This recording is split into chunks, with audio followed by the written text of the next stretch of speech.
Okay, so this is part two of 6.5. In the first part, we looked at the development of US cities. This one, we're going to look at the internal structure of world cities. So we're going to be predominantly looking at models and theories that help to explain the way that Latin American, Southeast Asian, and African cities have developed.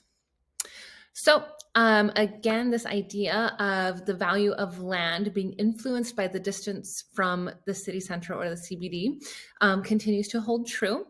This should be familiar to you guys, this idea of bid rent theory. So for Latin American cities, this is the general model that we've seen take hold in the development of those urban areas. So there's something called disseminity zones.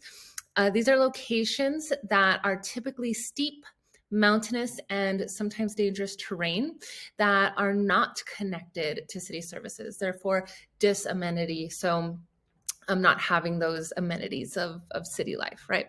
So in these areas, sometimes we see squatter settlements, sometimes known as barrios or favelas. We saw some of this in one of our previous objectives. We saw that example from Brazil.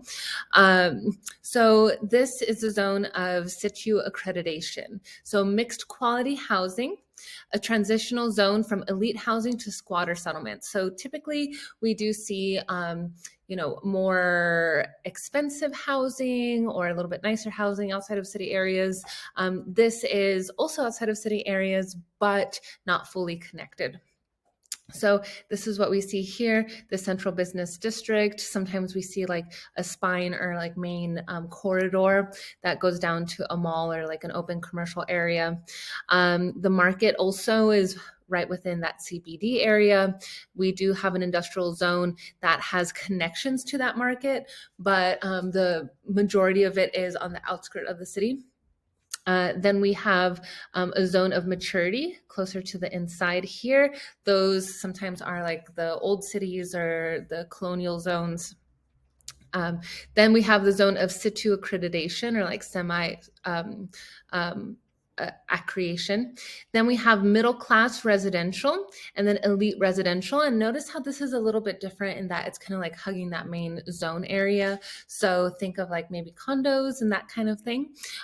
Then we definitely still see gentrification happening in some of these areas as well. Again, maybe in like a sector of like the colonial zone. And then on the outside, right here, we see squatter settlements or peripheral areas that just are not fully connected to city services. Then for the African city model right here, this is a general shape of this model. So typically, this is characterized by 3 different CBDs, and we can see the cultural landscapes influence from the colonial history, and this is true for many different parts of the African continent. So we have the traditional CBD. These are typically small shops, narrow streets, showed here, right here in this like yellow orangey color. Notice the way that the streets are shaped, maybe not fully grid-like. Then we have the colonial CBD. So here we see bigger streets, straight, often in grid patterns. Here we usually see government buildings with some European architectural styles from that influence of their colonial past. So that's right here, still in the center as well. And then the market zone. So here we see more traditional open air markets right here in this area. So 3 main CBDs, all characterized by its history, right? Then this is generally outdated. We don't see the most modern and the most developed African cities that still have this model. But this is just kind of some of the groundwork for the way that it's developed. So here are some examples here. Nigeria, this is Government House, definitely looks very European. Here in Ghana as well. This one's in Congo, and then this is an open air market in Ghana. So in these 3, we can definitely see their colonial past. Now for the Southeast Asian model. And yeah, so this is just a generalized model. of a Southeast Asian city. So if you take a look here, the thing that's unique about these is having a port zone.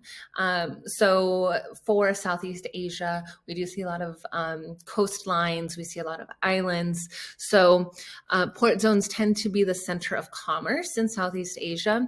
They are export oriented, so they do need that access to shipping. So they don't really have a traditional CBD that we see in other models. A history of Chinese immigrants throughout Southeast Asia. On this model, there's a secondary commercial zone for Chinese businesses called the Alien Commercial Zone. So we'll see that here. Boop, boop. And then also history of colonialism, we do see here in a Western commercial zone where we see some of those markets set up. So that's right here in the purple color. And then also more traditional market gardening zone. What color is that here?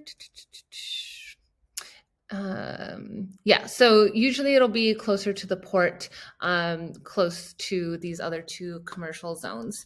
So the big takeaway from this should be that it's the port that controls that like center of economic activity.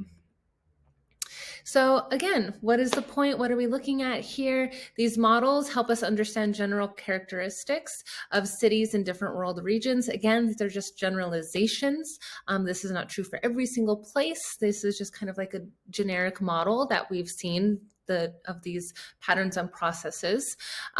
These cities are organized by specific land use patterns and often reflect the history of European colonialism on the cultural landscape. So that is it for 6.5, and I will see you guys